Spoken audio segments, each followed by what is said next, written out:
I guess he didn't want me to give this speech. He just... Thank you so much. Hello.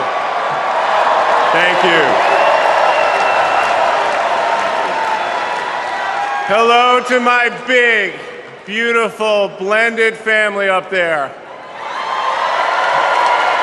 I love you so much. Aren't you proud of Cole? Wow.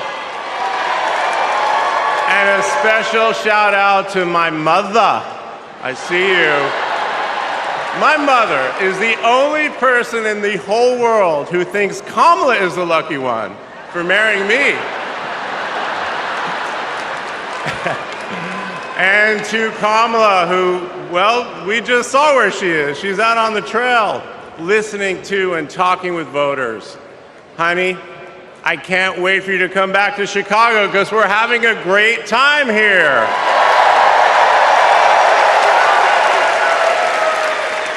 I love you so much. I'm so proud of how you're stepping up for all of us. But that's who she is. Wherever she's needed, however she's needed, Kamala rises to the occasion. And she did it for me and our family. And now that the country needs her, she's showing you what we already know. She's ready to lead. She brings both joy and toughness to this task, and she will be a great president we will all be proud of.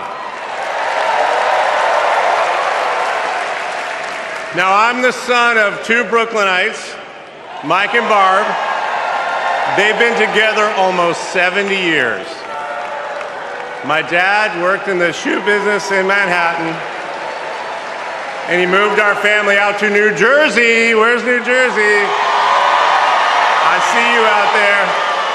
When I was a little kid.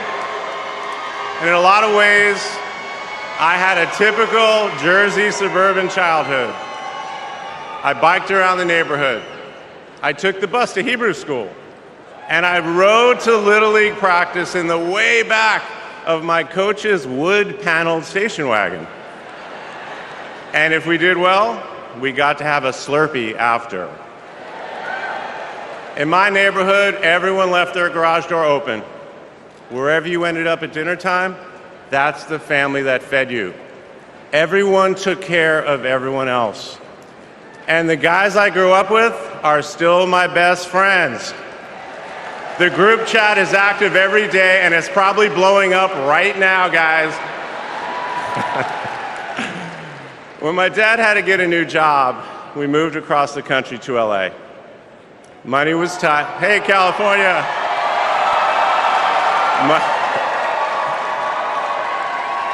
Money was tight, so I worked at McDonald's in high school for some extra cash. Not only was I Employee of the Month, but I still have the framed picture, which you just saw, and there was a ring, golden arches and all. And then I waited tables, parked cars. I was working full-time so I could afford to go to college part-time. And thanks to partial scholarships, student loans, and a little help from my dad, I got myself through law school. And I got my first job as a lawyer, which is also where I met the guys in my fantasy football league. And a lot has changed in our lives since the early 90s, but my team name is still Nirvana. Yes, after the band. I worked hard, and I love being a lawyer. And by the way, I still get to be part of the profession by teaching students at Georgetown Law School. I got married, became a dad to Cole and Ella. Unfortunately, I went through a divorce, but eventually started worrying about how I would make it all work. And that's when something unexpected happened. In 2013, I walked into a contentious client meeting. We worked through the issue, and by the end of the meeting, the now happy client offered to set me up on a blind date, which is how I ended up with Kamala Harris's phone number. Now, for generations, people have debated when to call the person you're being set up with. And never in history has anyone suggested 8:30 a.m. And yet, that's when I dialed. I got Kamala's voicemail and I just started rambling. Hey, it's Doug. I'm on my way to an early meeting. Again, it's Doug. I remember I was trying to grab the words out of the air and just put them back in my mouth. And for what seemed like far too many minutes, I hung up. By the way, Kamala saved that voicemail, and she makes me listen to it on every anniversary. But that message wasn't the only unusual thing about that day. Now, Kamala, who normally would have been working hard at her office, just happened to be waiting at her apartment for a contractor to do some work on her kitchen. I was eating at my desk, which was not a regular occurrence for a busy lawyer like me who appreciated a good business lunch. But that's when she called me back. And we talked for an hour, and we laughed. Well, you know that laugh.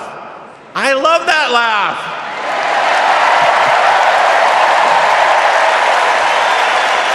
And maybe that counted as our first date. Or maybe it was that Saturday night when I picked her up and told her, buckle up, I'm a really bad driver. Because you can't hide anything from Kamala Harris, so you might as well own it. And as I got to know her better and just fell in love fast, I learned what drives Kamala.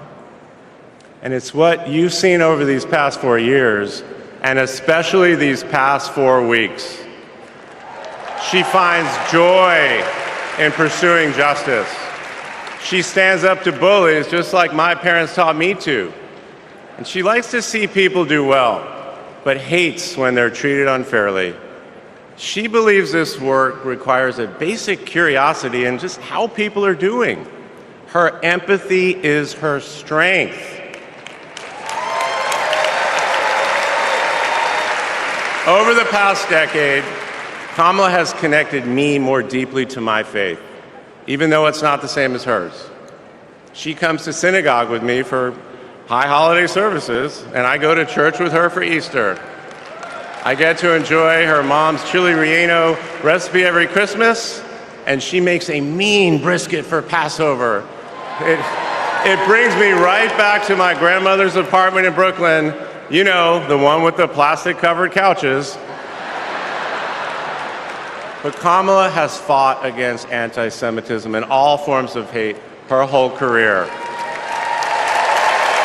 She's the one who encouraged me as second gentleman to take up that fight, which is so personal to me.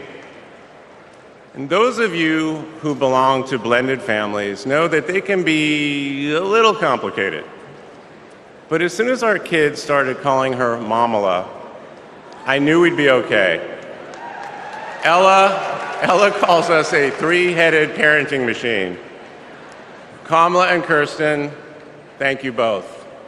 Thank you both for always putting your family and the kids first. Now, Cole and Ella's friends knew that when they'd come over for Sunday dinner with Mamala, it was going to be real talk. In between taking cooking instructions, they'd have to answer questions about what problem they wanted to solve in the world. They learned that you've always got to be prepared because Kamala is going to prosecute the case. And in the same breath that Cole and Greenlee told us that they were engaged, they asked Kamala to officiate their wedding. And in the same way that she always steps up when it matters, Kamala put so much time into those remarks, and she bound them in a book that matched her dark red dress, and then turned that into a gift for the happy couple. A few days ago, during this incredible time we're going through, there was a brief window when Kamala was back at home. And I saw her sitting on her favorite chair, and in the middle of a wild month, I just hoped that she was having a quiet moment to herself. But then I realized she was on the phone. And of course, my mind went to all the potential crises that the vice president could be dealing with. Was it domestic? Was it foreign? Was it campaign? I could see she was focused, and all I knew was that it must be something important. And it turns out it was. Ella had called her.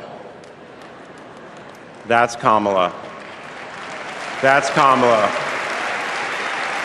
Those kids are her priorities, and that scene was a perfect map of her heart. She's always been there for our children, and I know she'll always be there for yours too. Kamala is a joyful warrior. It's doing for her country what she has always done for the people that she loves. Her passion will benefit all of us when she's our president. And here's the thing about joyful warriors. They're still warriors. And Kamala is as tough as it comes. Just ask the criminals, the global gangsters, and the witnesses before the Senate Judiciary Committee. She never runs from a fight. And she knows the best way to deal with a coward is to take him head on. Because we all know cowards are weak, and Kamala Harris can smell weakness. She doesn't tolerate any BS. You've all seen that look, and you know that look I'm talking about. That look is not just a meme. It reflects her true belief in honest and direct leadership. And it's also why she will not be distracted by nonsense. Kamala knows that in order to win, we cannot lose focus. America, in this election, you have to decide who to trust with your family's future. I trusted Kamala with our family's future. It was the best decision I ever made. This Thursday will be our 10th wedding anniversary, which I know it means I'm about to hear that embarrassing voicemail again. However, that's not all I'll be hearing. That same night, I'll be hearing my wife, Kamala Harris, accept your nomination for President of the United States. And with your help, she will lead with joy and toughness, with that laugh and that look, with compassion and conviction. She'll lead from the belief that wherever we come from, whatever we look like, we're strongest when we fight for what we believe in, not just against what we fear. Kamala Harris was exactly the right person for me at an important moment in my life. And at this moment in our nation's history, she is exactly the right president. Thank you so much.